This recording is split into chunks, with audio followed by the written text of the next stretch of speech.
Hello, my dear friends. How are you? I hope you all are fine. Welcome to my channel Law Scholars and Legal Issues. I am Advocate Vanita. I am presenting here again with another important topic that is related to Muslim law. In the last previous class of Muslim law, we have already completed the concept of inheritance of Muslim law in Shia and Sunni as well. उसके बाद हमारा next concept जो है वो है will. आज का जो हमारा ये टॉपिक है ये विल है. विल को और इंग्लिश का एक शब्द है विल, जिसको उर्दू में यानी कि मुस्लिम्स में वसीयत बोला जाता है, और हिंदुओं में या अदर सेंस में प्योर हिंदी लैंग्वेज में अगर बात करें तो उसे इच्छा पत्र बोला जाता है. विल क्या होता है? एक्चुअली विल एक ऐसा इंस्ट्रूमेंट होता है जो कोई व्यक्ति अपनी प्रॉपर्टी को डिस्पोज करना चाहता है. मान लीजिए कोई व्यक्ति ये चाहता है कि जब उसकी डेथ हो जाए तो उसकी प्रॉपर्टी जो है पर्टिकुलर किसी एक व्यक्ति को मिल जाए, तो उसके रिगार्डिंग वो विल करता है. अगर हम बात करें हिंदू में, तो हिंदुओं में क्या है कि कोई भी व्यक्ति अपनी सेल्फ एक्वायर प्रॉपर्टी की पूरी प्रॉपर्टी की विल कर सकता है. बट मुस्लिम लॉ में ये कंसेप्ट थोड़ा सा चेंज है. सबसे पहले हम देखते हैं वसीयत क्या होता है. वसीयत इज एन इंस्ट्रूमेंट मतलब दस्तावेज. ऐसा कोई वादे अंतर नहीं है, ये एक दस्तावेज है. By a person makes disposition of his property, जिसमें कोई व्यक्ति जो है अपनी प्रॉपर्टी को कैसे डिस्पोज करना चाहता है, कैसे उसको आगे देना चाहता है, to take effect after his death, जो उसकी डेथ के बाद उसका इफेक्ट. जो भी विल बनी है वो तभी एग्जिस्टेंस में आएगी जब उस व्यक्ति की डेथ हो जाएगी. Generally it becomes effective after the death of testator. हालांकि ये सामान्य तौर पर यही होता है सिस्टम की जो विल है ये तभी इफेक्टिव होगी, लेकिन उससे पहले भी कुछ कंसेप्ट है जो हम आगे डिस्कस करेंगे. अगर हम विल की बात करें तो विल एक तरीके का एक ऐसा कन्फर्मेंट राइट है जो एक की प्रॉपर्टी से दूसरे की प्रॉपर्टी में जाता है. तो अगर हम विल का आगे कंसेप्ट देखें कि इसका ऑब्जेक्ट क्या था, किस वजह से विल को लाया गया. विल को लाने का मेन ऑब्जेक्ट ये था कि मान लीजिए जो मुस्लिम लॉ ऑफ इनहेरिटेंस है उसके तहत किसी व्यक्ति को कोई इतनी प्रॉपर्टी ना मिली, इतना उसको हिस्सा ना मिला कि जिससे वो अपने आप को मेंटेन कर सके. तो to provide for the maintenance to those who can not get properly by inheritance, जिनको प्रॉपरली इनहेरिटेंस से कुछ शेयर नहीं मिला और वो अपना मेंटेनेंस कैसे करेंगे, तो उसी के रिगार्डिंग जो है विल का कंसेप्ट लाया गया. हालांकि शरीयत लॉ में ऐसा कोई कंसेप्ट नहीं है, लेकिन मोहम्मद साहिब थे उन्होंने इस कंसेप्ट को ये लेके आए. Not an absolute power of testator, कि इसमें भी ऐसा नहीं है कि टेस्टेटर जो है, टेस्टेटर का मतलब जो विल बनाता है उस व्यक्ति की जो है एब्सोल्यूट पावर नहीं है कि वो अपनी पूरी प्रॉपर्टी की जो उसकी सेल्फ एक्वायर्ड प्रॉपर्टी, उसकी कमाई हुई प्रॉपर्टी है, उसकी वो विल कर दे, वसीयत कर दे. लेकिन हिंदुओं में क्या है, ये लिबरल इंटरप्रिटेशन है हिंदू लॉ में कि अगर कोई भी व्यक्ति है, हिंदू है और सेल्फ एक्वायर्ड प्रॉपर्टी, तो अपने फ्रेंड, रिलेटिव, अपने बेटे, दूर के रिश्तेदार कहीं भी जो है उस प्रॉपर्टी को ट्रांसफर कर सकता है, पूरी की विल बना सकता है. अब बात करें कि फॉर्मेलिटीज मतलब मोड्स, किस तरीके से वसीयत बनती है. देखिए कोई भी वसीयत है या विल है वो हमारे नॉर्मली ये माना गया है रजिस्ट्रेशन एक्ट के तहत, अगर कोई वसीयत बनी है, कोई विल बनी है तो उसको रजिस्टर्ड होना चाहिए, कि रजिस्टर होने के बाद ही उसकी वैल्यू मानी जाती है. अगर कोई व्यक्ति अपने लाइफ टाइम में उसने 4 या 5 वसीयत बनाई है और वो कोई एक वसीयत जो रजिस्टर्ड है तो उसकी जो है वैल्यू जो है ज्यादा मानी जाएगी, और जो सिर्फ एक रिटर्न फॉर्म में है उसकी जो वैल्यू है वो कम मानी जाएगी. अगर हम मुस्लिम में फॉर्मेलिटी की बात करें तो मुस्लिम में किसी प्रकार की ऐसी फॉर्मेलिटी नहीं दी गई है कि जो विल बनी है वो रजिस्टर्ड हो या नहीं हो. अगर किसी ने ओरली भी कह दिया कि मेरा जो ये प्रॉपर्टी का जो शेयर है 1/3 शेयर है, नॉर्मली जो है विल जो बनाएगा वो 1/3 शेयर की बनती है. अगर कोई व्यक्ति ओरली कह देता है, कोई मुस्लिम है और वो ओरली कहता है कि उसका 1/3 शेयर जो उसकी मृत्यु के बाद उस व्यक्ति को मिलेगा, तो उसको मान लिया जाता है. लेकिन हमारे हिंदू लॉ में और अदर जो लीगल सेंस में जब भी विल बनती है तो उसका रजिस्टर्ड फॉर्म होना एक तरीके से रिक्वायर्ड होता है, और उसमें 2 विटनेसेस की भी डिमांड होती है. तो AM खान वर्सेस मुर्तजा खान के केस में, पटना हाई कोर्ट का केस है, ये बात कही गई कि there is no need for any kind of formality, किसी प्रकार की फॉर्मेलिटी की कोई जरूरत नहीं है, वेदर ओरल और रिटर्न, चाहे आप ओरल में वसीयत बनाइए चाहे रिटर्न में बनाइए, बट द इंटेंशन जो है, क्या उसकी इंटेंशन थी वो साफ होनी चाहिए. ऐसा नहीं कि उसने वसीयत लिख दी कि मेरी प्रॉपर्टी जो है सुमित को जाएगी, मेरी प्रॉपर्टी उसको जाएगी, लेकिन क्लियर कट कुछ नहीं लिखा. वैसे ही वो सोच में उधेड़ बुन में ऐसे कुछ लिख दे तो उसकी कोई वैल्यू नहीं होगी. फिर एक और केस आया अब्दुल हमीद वर्सेस मोहम्मद यूनिस. इस केस में क्या हुआ, ये बात कही गई कि इफ वसीयत इज रिटर्न, अगर वो वसीयत रिटर्न फॉर्म में है तो उसे वसीयतनामा कहा जाता है. वेदर इट इज रजिस्टर्ड और नॉट, ये रजिस्टर्ड है या नहीं है, किस तरीके से है, कितने विटनेसेस हैं, पर उसके साइन होने चाहिए, ये इट डजेंट मैटर, रजिस्ट्रेशन का कोई भी इसमें मैटर नहीं है। तो ये बात कही गई थी अब्दुल हमीद के केस में। अब हम बात करते हैं कि ठीक है विल तो बनती है, वसीयत बनती है, लेकिन जो वैलिड वसीयत कब मानी जाएगी, कौन उसको बनाने वाला होगा, कौन सी उसकी रिक्वायरमेंट होगी, उसको देख लेते हैं। फर्स्ट होता है लीगेटर। लीगेटर का मतलब जो विल बनाता है, जिसे टेस्टाटर भी कहते हैं, वो कॉम्पिटेंट होना चाहिए। कॉम्पिटेंट का मतलब जब मुस्लिम विल बना रहा है तो सबसे पहली चीज वो मुस्लिम होना चाहिए। सेकंड वो मेजर होना चाहिए। मेजर वो वाला मेजर नहीं है जो निकाह के टाइम में पुबर्टी का मेजर मानते थे हम 15 साल की उम्र में। ये वाला मेजर उस सेंस का मेजर नहीं है। इसमें जो है इंडियन मेजोरिटी एक्ट के तहत उस व्यक्ति को मेजर होना चाहिए। मेजर मतलब 18 ईयर्स की उसकी एज होनी चाहिए। सेन होना चाहिए, साउंड माइंड होना चाहिए। ऐसा नहीं कि उसलिए मेंटली उसको कुछ प्रॉब्लम था और उस प्रॉब्लम की बेस पर उसने कोई भी ऐसा जो है विल बना दिया। फ्री कंसेंट होनी चाहिए कि उस व्यक्ति की जो कंसेंट फ्री हो। ऐसा नहीं कि इंटॉक्सिकेशन में या मान लो किसी प्रकार का दबाव देके उससे विल बनाई गई हो। तो उस प्रकार की कॉम्पिटेंसी जो इंडियन कॉन्ट्रैक्ट एक्ट में होती है वो होनी चाहिए। लास्ट की वो कोई भी लॉ ऑफ लैंड उसके तहत वो डिस्क्वालिफाइड ना हो, जैसे कि वो एलियन एनिमी ना हो, किसी दूसरे देश का व्यक्ति अपने देश में रह रहा हो तो उससे विल बनाने का कोई राइट नहीं होगा।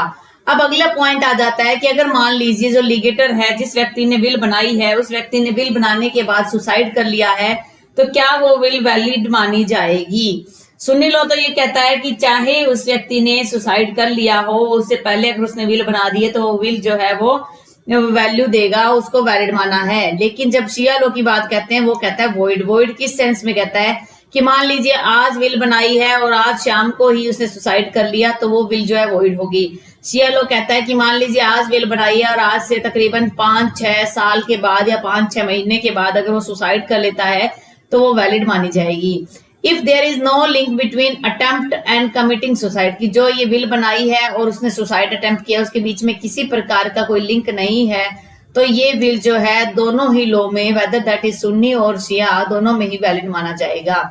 मजहर हुसैन वर्सेस बोधा बीबी के केस में ये बात कही गई, ये बात जिक्र आई है, ये बात, इस बात का वर्णन आया है कि where the deceased first made his will and after was took poison. पहले तो डिसीज व्यक्ति ने विल बनाई और उसके बाद उसने जहर खा लिया। It was held that the will was valid, ये माना गया कि वो विल जो है वो वैलिड होगी। किस सेंस में वैलिड होगी, शिया लॉ में ये वैलिड होगी। लेकिन सुन्नी की बात करें तो थोड़ा सा डिफरेंस हो जाता है। लिगेटी मस्ट बी कॉम्पिटेंट। सेकंड जो इसमें कंडीशन है वो है लिगेटी। लिगेटी मतलब जिसके फेवर में विल जा रही है, जो व्यक्ति विल बना रहा है और जिसको राइट मिलेगा, वो भी कॉम्पिटेंट होना चाहिए। कॉम्पिटेंट का मतलब है कि उसके अंदर कॉम्पिटेंसी होनी चाहिए। Competency in the sense that वो व्यक्ति जो कैपेबल होना चाहिए कि उस प्रॉपर्टी को होल्ड कर सके। जब विल बनेगी तो उसके बाद में वो प्रॉपर्टी तो उस व्यक्ति के पास जाना चाहिए ना। तो उसमें एनी पर्सन, कोई भी व्यक्ति हो सकता है। That person can be of any sex, चाहे लड़का है लड़की है, चाहे कोई भी एज हो उसकी, कोई भी क्रीड हो, कोई भी धर्म हो, कोई भी जाति हो, इसमें किसी प्रकार का डिस्क्वालिफिकेशन नहीं होगा। सेकंड चीज है must be in the existence at the time of the death of legator. Second चीज है कि जब लिगेटर जिसने विल बनाई है उसकी डेथ के टाइम पर वो व्यक्ति होना चाहिए। ऐसा नहीं कि डेथ के टाइम पर वो व्यक्ति नहीं है तो वो विल जो है एग्जिस्टेंस में नहीं आएगी। अब कुछ एक सिचुएशन देख लेते हैं कि कहां पर जो विल है वो वैलिड है और कहां पर अनवैलिड है। टू एन इंस्टीट्यूशन, किसी इंस्टीट्यूशन को अगर विल दे रही है उसके फेवर में है तो वैलिड माना जाएगा। नॉन मुस्लिम है, कोई हिंदू है, क्रिश्चियन है, तो उसके फेवर में अगर विल है तो वो भी वैलिड मानी जाएगी। टू टेस्टाटर्स मर्डरर, मान लीजिए जिसने विल बनाई है उसका मर्डर करने वाला व्यक्ति है तो उस मामले में सुन्नी लोग कहता है कि इनवैलिड है, लेकिन शिया लोग कहता है कि अगर उसकी इंटेंशन थी मर्डर करने की तभी वो इनवैलिड होगा। अनबोर्न चाइल्ड, जिस व्यक्ति का अभी जन्म ही नहीं हुआ, जो व्यक्ति वॉम में भी नहीं है, माँ के पेट में ही नहीं है, वो अभी गर्भ में भी नहीं है, और कोई ये कह देता है कि मैं मेरे पड़पोते के नाम विल बना रहा हूँ, जो एग्जिस्टेंस में नहीं है, ना कभी जिस टाइम उसकी डेथ होगी हो सकता है वो एग्जिस्टेंस में आए भी ना, तो वो भी विल वॉइड मानी जाएगी। चैरिटेबल ऑब्जेक्ट है, किसी चैरिटी के लिए कोई विल बनाई गई वो वैलिड मानी जाएगी। गॉड के फेवर में जो विल बनाई गई है वो वैलिड मानी जाएगी। अब गॉड के फेवर में कोई विल बन गई है लेकिन वो व्यक्ति कोई ऐसा है जो गॉड के नाम पर खुद उसको एक्सेस करता है उस प्रॉपर्टी को, तो वो जो है नहीं होगा, बल्कि जो गॉड के फेवर में जो विल बनेगी वो विल ऐसी होगी कि वो एक अच्छे काम के लिए उसका यूज किया जाना चाहिए। ये तो हो गई सेकंड कंडीशन। अब थर्ड कंडीशन है सब्जेक्ट मैटर की। विल जो है वो किस प्रकार की मैटर की होनी चाहिए, किस प्रकार की प्रॉपर्टी की होनी चाहिए। सबसे पहली चीज ट्रांसफरेबल प्रॉपर्टी हो, यानी कि जो प्रॉपर्टी है उस व्यक्ति का वो ओनर होना चाहिए और उसके पास वो राइट होना चाहिए कि वो उसको ट्रांसफर कर सकता है। अगर मान लो स्पेक सक्सेशन है, उसको सिर्फ एक चांस है कि उसके पास प्रॉपर्टी आएगी, तो उस चांस की वो कभी भी विल नहीं बना सकता। Testator must be the owner of the property, वो ओनर होना चाहिए उस प्रॉपर्टी का। फ्यूचर प्रॉपर्टी में अगर मान लो कोई उसे लगता है कि फ्यूचर प्रॉपर्टी है, फर्दर फ्यूचर में इसके पास कोई प्रॉपर्टी आएगी, तो वो विल जो है वो वॉइड मानी जाएगी।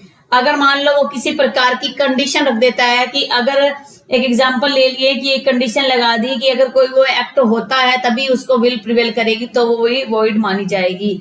तो किसी भी कंडीशन पर लाइफ स्टेट है, लिमिटेड इंटरेस्ट है, सिर्फ उसके जीवन तक की कोई प्रॉपर्टी उसके पास है, तो उसकी विल नहीं बना सकता। टेस्टेटर सिर्फ उसी की विल बना सकता है जिसका वो एब्सोल्यूट ओनर होगा, पूरी तरह से पूरा का पूरा राइट उसका है विल बनाने के लिए उस प्रॉपर्टी पे, तभी वो विल बना सकता है।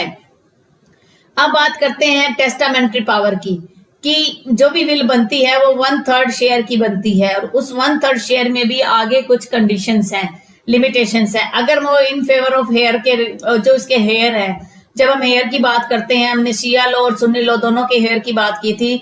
सुन्नी लॉ के अंदर हमने देखा शेयरर्स थे, हमने देखा कि उसमें रेजिड्यूरीज थे और डिस्टेंट किंडर थे। और शिया लॉ की बात करते हैं, जो हेयर्स की बात आती है, तो उसमें पहले शेयरर्स थे, फिर heir 1, class 1 heir, class 2 heir, class 3 heir, फिर वो उसमें आते हैं। तो उसी हिसाब से अगर मान लो हेयर के फेवर में अगर कोई विल बनी है, अगर अप टू 1/3, अगर 1/3 तक शेयर की बनी है, तो वैलिड तब मानी जाएगी जब बाकी हेयर की उसमें कंसेंट होगी। लेकिन शिया लॉ कहता है कि अगर 1/3 की उसने विल बनाई है तो अदर हेयर्स की कंसेंट की कोई रिक्वायरमेंट नहीं है। 1/3 और उसकी प्लस की बनाई है, 1/3 से ऊपर की अगर विल बना दी गई है तो कंसेंट रिक्वायरमेंट है। शिया और सुन्नी बोथ लॉ में, दोनों लॉ में कंसेंट की रिक्वायरमेंट रहेगी।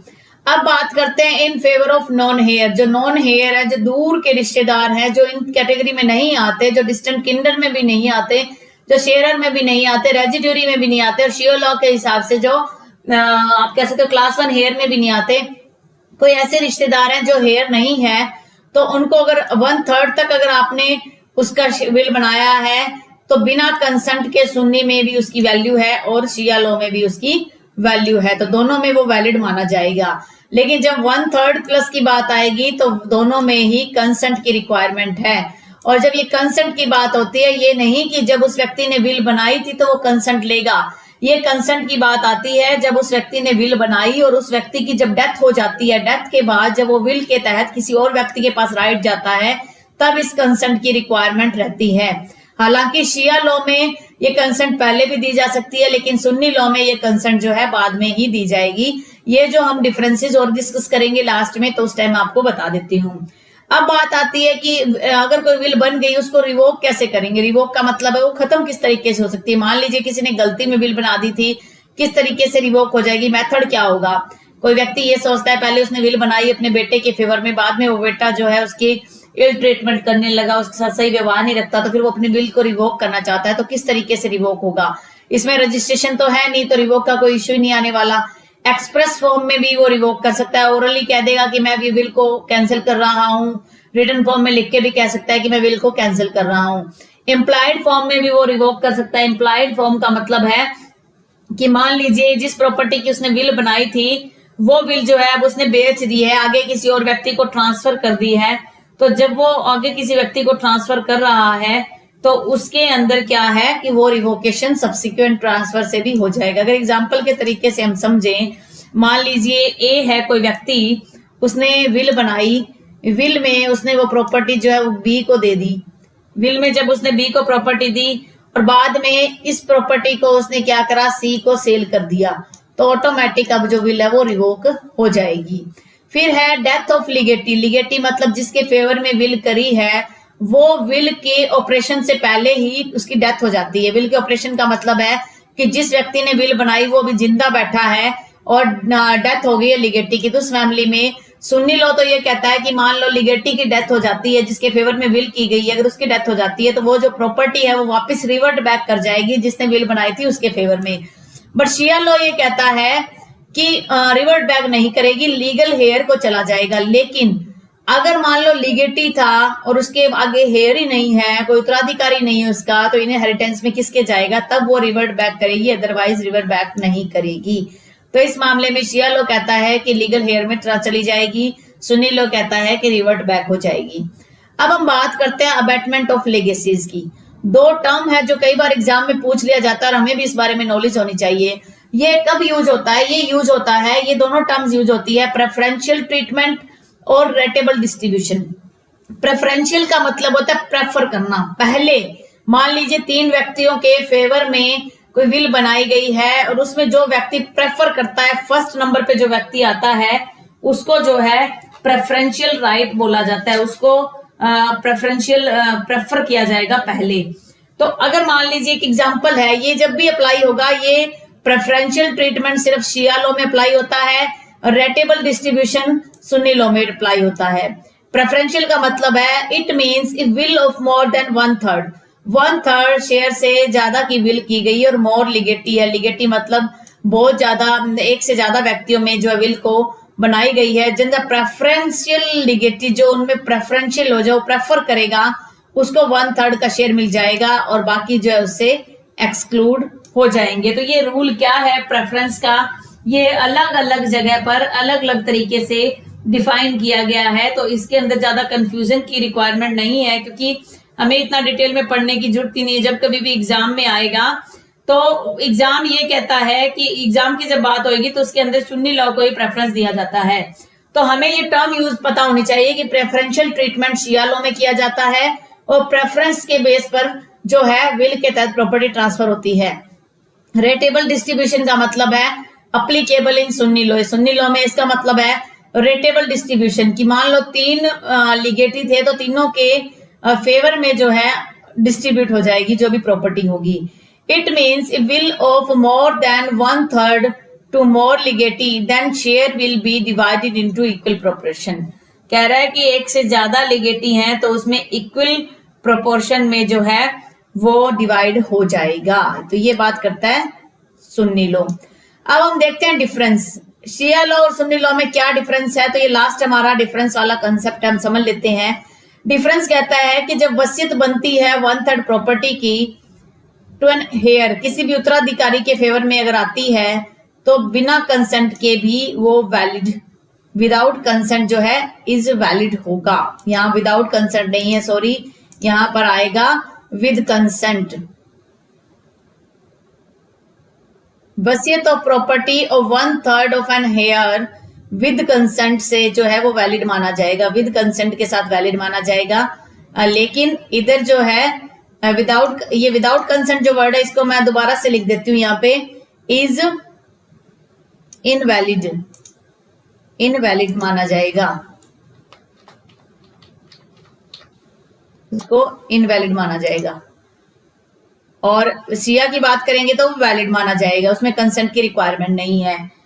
सुन्नी लॉ कहता है कि जब भी आप विल बनाते हो तो विल के बाद जो है consent should be given after the death. जो डेथ हो जाएगी टेस्टाटर के, जिसने विल बनाई है, उसकी डेथ के बाद जो है वो कंसेंट जो है देनी होगी। बट सिया लॉ कहता है कि कंसेंट में बी गिवन बिफोर और आफ्टर द डेथ। कंसेंट जो है बिफोर और आफ्टर द डेथ जो है दिया जा सकता है। Will of person committing suicide is valid. किसी ऐसे व्यक्ति ने विल बनाई है, विल बनाने के बाद उसने सुसाइड कर लिया है तो वो वैलिड माना जाएगा। बट सुन्नी लोग, शिया लोग कहता है कि अगर वो सुसाइड की है वो देखा जाएगा कि कितने टाइम के बाद और किस पर्पज से उसने सुसाइड किया था। दोनों के बीच में अगर किसी प्रकार का रिलेशन नहीं आया है तब उस सुसाइड के बेस पर विल को डिसाइड किया जाएगा। अगर चाइल्ड इन वोम है, अगर किसी माँ के पेट में बच्चा है और उसके फेवर में विल बनती है तो वैलिड होगा अगर 6 महीने के अंदर अंदर उसका जन्म हो जाता है तो। लेकिन सुन्नी लॉ कहता है कि गेस्टेशन जो पीरियड होता है, टोटल जो पीरियड होता है किसी भी डिलीवरी के लिए, वो 10 मंथ के करीब मान के चलते हैं, तो 10 मंथ का टाइम है। मर्डरर जो है उसको डिस्क्वालीफाइड माना गया है पूरी तरह से सुन्नी लॉ में, लेकिन शिया लॉ कहता है कि जो मर्डरर है वो डिस्क्वालीफाइड होगा अगर उसकी इंटेंशन थी, तो अगर इंटेंशन नहीं थी तो डिस्क्वालीफाइड नहीं होगा। एक्सेप्टेंस ऑफ द लीगेसी, जो एक्सेप्टेंस है लीगेसी की, जब टेस्टाटर के जो डेथ जो है इज ऑफ नो इफेक्ट। मान लीजिए किसी ने डेथ से पहले ही, टेस्टाटर की डेथ से पहले ही कोई लीगेसी है जो विल बनाई उसको एक्सेप्ट कर लिया तो उसका कोई भी इफेक्ट नहीं होने वाला। लेकिन शिया लॉ कहता है कि पहले एक्सेप्ट कर लिया तब भी लॉफुल माना जाएगा। इसमें रेटेबल डिस्ट्रीब्यूशन को रिकॉग्नाइज किया गया है, बट सुन्नी शिया लॉ में इसको रिकॉग्नाइज नहीं किया गया। तो इस प्रकार से आपको जो है ये देखना पड़ेगा कि कौन कौन सी कंडीशन कहां पर फॉल होती है, किस प्रकार से हेयर्स के ट्रांसफर के टाइम पर विल बनाई गई हेयर के फेवर में, तब कंसेंट की रिक्वायर होती है और कब रिक्वायरमेंट नहीं होती है। तो एक बार थोड़ा सा और रिवाइज कर लेते हैं इसे। सबसे पहली चीज कि ऑब्जेक्ट क्या था वसीयत का, कि जो मेंटेनेंस है वो प्रोवाइड किया जा सके प्रॉपरली। फॉर्मेलिटीज क्या है, इट कैन बी ओरल और रिटर्न हो सकता है, रजिस्टर्ड की कोई रिक्वायरमेंट नहीं है। एसेंशियल्स क्या है, लिगेटर मस्ट बी कम्पिटेंट, मतलब मस्ट बी मुस्लिम होना चाहिए, मेजर होना चाहिए, साउंड माइंड होना चाहिए, फ्री कंसेंट होनी चाहिए, not disqualified under the law of land होना चाहिए। अगर सुसाइड कर ली गई लिगेटर ने तो भी वो विल वैलिड मानी जाएगी, लेकिन शियालो कहता है कि अगर सुसाइड बिल्कुल विल बनाते ही कर ली है तो वैलिड नहीं माना जाएगा। अगर हम बात करते हैं नेक्स्ट की, लिगेटिक कॉम्पिटेंट होना चाहिए, कोई भी व्यक्ति हो सकता है, ऐसा कोई जरूरी नहीं है कि मुस्लिम होगा, तो उस हिसाब से जो है किसी के फेवर में भी विल बनाई जा सकती है। वैलिड किसी इंस्टीट्यूशन को करोगे विल बनाओगे तो वैलिड है, नॉन मुस्लिम के लिए भी वैलिड है, सुन्नी में इनवैलिड है अगर वो मर्डरर है। तो इस तरीके से कुछ पॉइंट्स आप इनको स्टडी कर लेना। मैं इसको जो है टेलीग्राम चैनल पे इस फाइल को अपलोड कर दूंगी। आई होप आपको आज का ये लेक्चर अच्छा लगा होगा, आपको ये लेक्चर समझ में आया होगा। अगर फिर भी आपको किसी प्रकार का डाउट रहता है तो आप मुझे कमेंट कर सकते हैं। अभी हरियाणा का एग्जाम कभी भी आ सकता है, तो आप अपनी प्रिपरेशन चालू रखिए। जो कंसेप्ट मैं करवा रही हूँ सीआरपीसी और मुस्लिम लॉ हमने स्टार्ट किया, उसके साथ साथ आप आईपीसी और शॉर्ट एक्ट्स को भी थोड़ा सा फोकस कीजिए। कोरोना के इस पीरियड में आप अपना, अपने फैमिली मेंबर्स का, अपने नेबरहुड का ध्यान रखिए। Stay home, stay safe, stay healthy. Thank you for watching. Have a nice day.